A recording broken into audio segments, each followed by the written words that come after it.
आप यहाँ पर देख सकते हो कि हम जो भी कर रहे हैं, जो भी हम कर रहे हैं, यानी कि हमें क्या लिखना है, આપણને શું લખવાનું છે અને શું નથી લખવાનું, તેના વિશે ગાઈડ કરીશું. તો જોઈએ, ચાલો. અહીંયા છે પહેલો વિડિયો, જે આપણને કેવી રીતે કાઢવાનો છે. લીવ ધ પેજ પહેલાથી જોઈશું, કેવી રીતે ખોલવું તે. બસ, યાની કે હવે અહીંયા સર્ચ કરવાનું છે સ્પોકન ટ્યુટોરિયલ. શું કરવાનું છે? સ્પોકન ટ્યુટોરિયલ આવી ગયું. નીચે બે શબ્દ અક્ષર લખ્યા પછી ચેક કરવાનું આવ્યું કે નહીં તે. સ્પોકન ટ્યુટોરિયલ સર્ચ કર્યું, અહીંયા પહેલી આવી ગઈ છે આપણી હોમ સ્પોકન ટ્યુટોરિયલ ઓર્ગેનાઇઝેશન. તેના ઉપર ક્લિક કર્યું. તેના ઉપર ક્લિક કર્યા પછી અહીંયા જોઈશું ઇન્ટ્રોડક્શન ટુ કોમ્પ્યુટર. તો આઈ લખવાથી અહીંયા આઈના થી ચાલતા આવી જશે. જો અહીંયા spoken tutorial, right, spoken tutorial પર ક્લિક કરીને ભાષા સિલેક્ટ કરીશું, ગુજરાતી ભાષા, અને કરીશું પછી સર્ચ. ત્યાંથી આવશે કોમ્પ્યુટર વિશેની માહિતી, ગેટિંગ ટુ નો કોમ્પ્યુટર. તેના ઉપર ક્લિક કરીશું. પછી આવશે અહીંયા યુટ્યુબ સિમ્બોલ પર ક્લિક કરીશું, જેથી વિડીયો ચાલુ થઈ જશે. વિડીયો ચાલુ થઈ ગયા પછી તમારે નોટ અને પેન લઈને બેસવાનું છે, જેથી જે પણ વસ્તુ અંદર આવશે તેની તમે નોંધ લઈ શકો. રાઈટ. અહીંયા આપણે થોડો અવાજ ફૂલ કરીશું, જેથી સાંભળવામાં કોઈ તકલીફ થશે નહીં. તો શું લખવાનું તે હું તમને કહીશ, તે તમારે નોંધ કરતા રહેવાનું. આવી રીતે બધા વિડીયોમાં તમારે નોંધ કરતા રહેવું. ધ્યાનથી સાંભળો અને નોટ અને પેન જોડે રાખવું ફરજિયાત છે.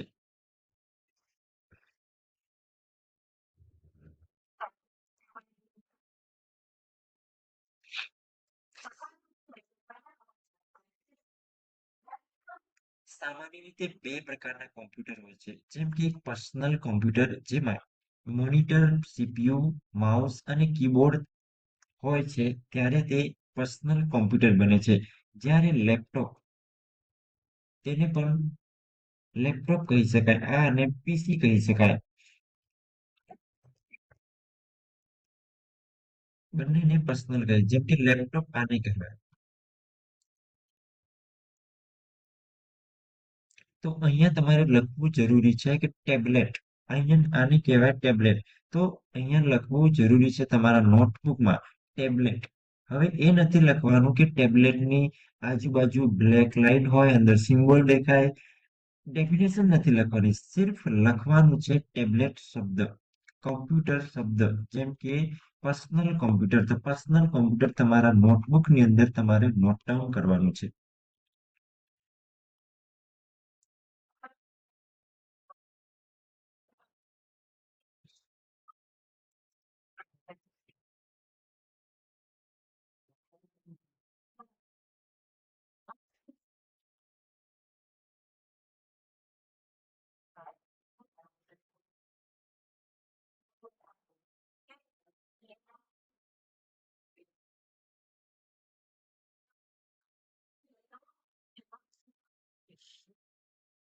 સ્ટોરેજ ડેટાને સેવ કરે છે. Give result in the form of output, મતલબ તમે જે આપો છો તે તમને આઉટપુટ આપે છે. કેવી રીતે? Controls all operations inside the computer, મતલબ તમે જે આપ્યું એને કંટ્રોલ કરીને, સારી રીતે સંભાળીને, સારી રીતે તમારે જે આપ્યું અને જે તે તમને પાછું આપવા માંગે છે, અને એ કંટ્રોલ કરીને તમને આપે છે. કોણ આપે છે? કોમ્પ્યુટર.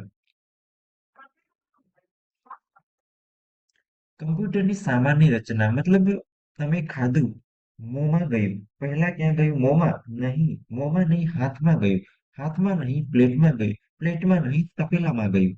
તો તપેલામાંથી ચાલો, એને છોડો, ક્યાં ગયું? પ્લેટમાં. એ પણ છોડો, ક્યાં ગયું? હાથમાં. એ પણ છોડો. બોડી પાર્ટની અંદર મોંમાં ગયું ખાવાનું. જેમ કે અહીંયા ડેટા મળ્યો, ડેટા પ્રોગ્રામ. ક્યાં ગયું? ઇનપુટ. ઇનપુટ કોના દ્વારા થયું? મોં દ્વારા ઇનપુટ કર્યું, બરાબર. Process, central processing unit.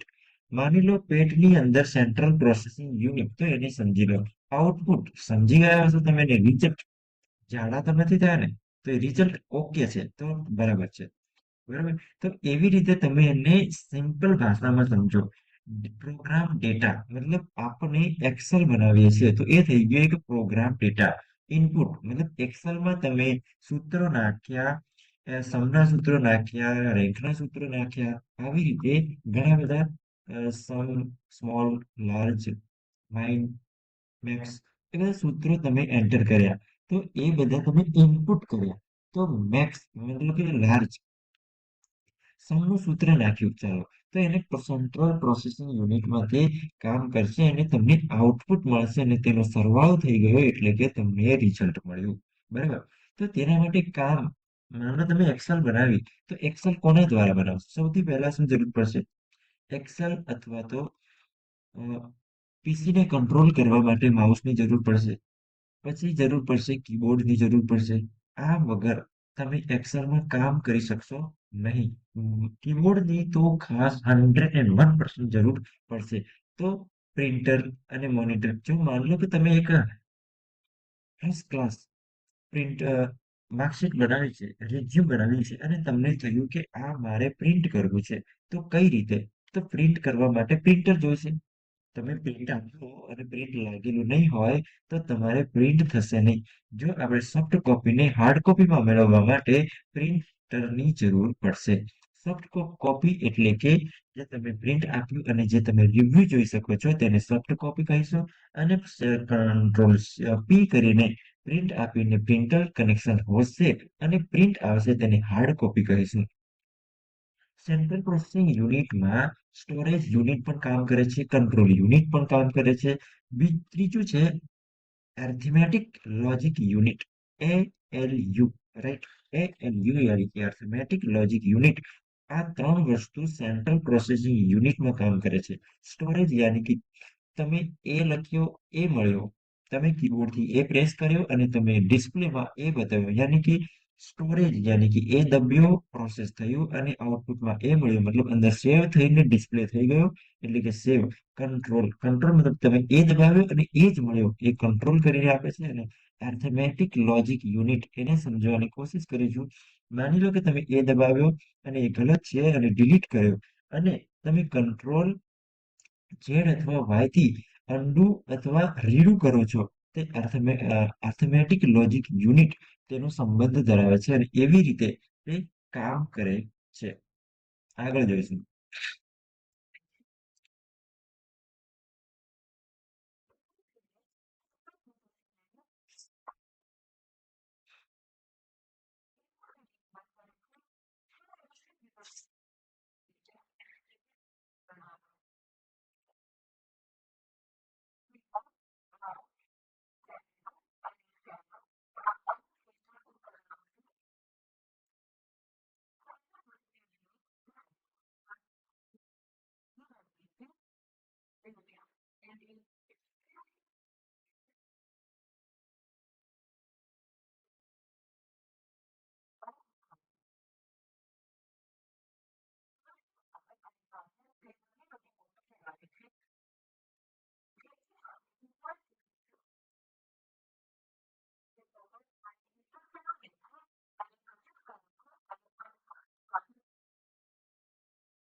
Central processing unit take data and instruction. Data તમારી પાસે લે છે. માની લો કે એક્સેલ બનાવી, તો એને તો ખબર નહીં હતી કે એક્સેલમાં શું બનાવવાનું છે, બરાબર? તો તમે બનાવી માર્કશીટ, યાની કે તમે ડેટા ઇન્સ્ટ્રક્ટ કર્યો, એડ કર્યો અને પ્રોસેસ દેમ એટલે જે બી ડેટા તમને આપ્યો, એના પછી તમે સમ કર્યું, બોર્ડર આપી, અંડરલાઈન કરી, બોલ્ડ કર્યા, એ બધું પ્રોસેસ થઈને ઇનપુટ થયું ને આઉટપુટ ઇઝ ધેન સ્ટોર. તમે જે બી પ્રિન્ટ કરવા માટે કાઢશો, તે ઓટોમેટિક અંદર સેવ થઈ જશે. કંટ્રોલ એસ, એકવાર ફાઇલ બનાવી સેવ કરી, એના પછી કંટ્રોલ એસ કરશો અથવા નહીં કરો તો પણ એ સેવ થઈ જશે.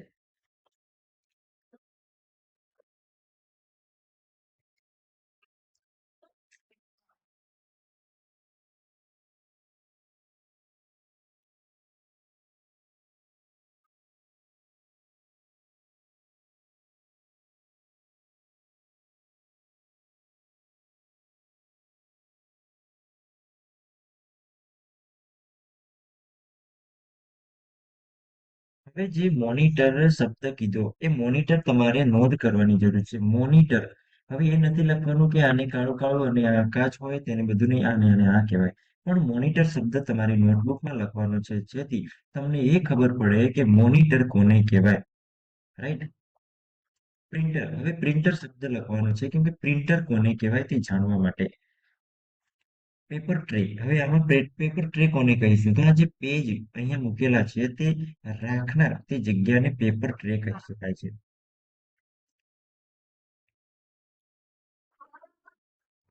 હવે અહીંયા જુઓ, સામાન્ય રીતે ડેસ્કટોપ કોને કહેવાય, સામાન્ય રીતે કીબોર્ડ કોને કહેવાય, સામાન્ય રીતે માઉસ કોને કહેવાય અને સામાન્ય રીતે સીપીયુ કોને કહેવાય તે અહીંયા તમે જોઈ શકો છો.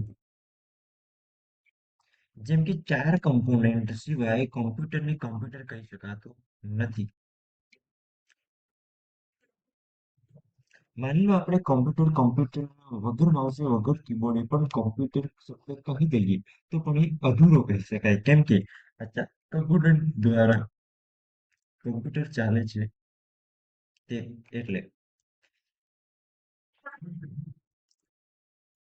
સાથે કોમ્પ્યુટર સાથે આપણે જોઈન શું કરી શકીએ, તો એને સ્કેનર જોઈન કરી શકીએ, કેમેરો પણ તે કોમ્પ્યુટર સાથે જોઈન કરી શકીએ છીએ. તો એ બધાનું ધ્યાન રાખવું.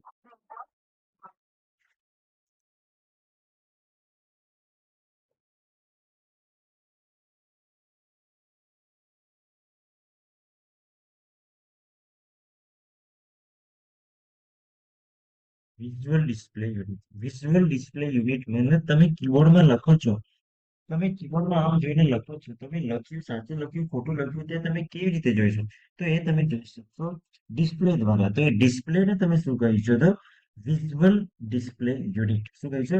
Visual display unit.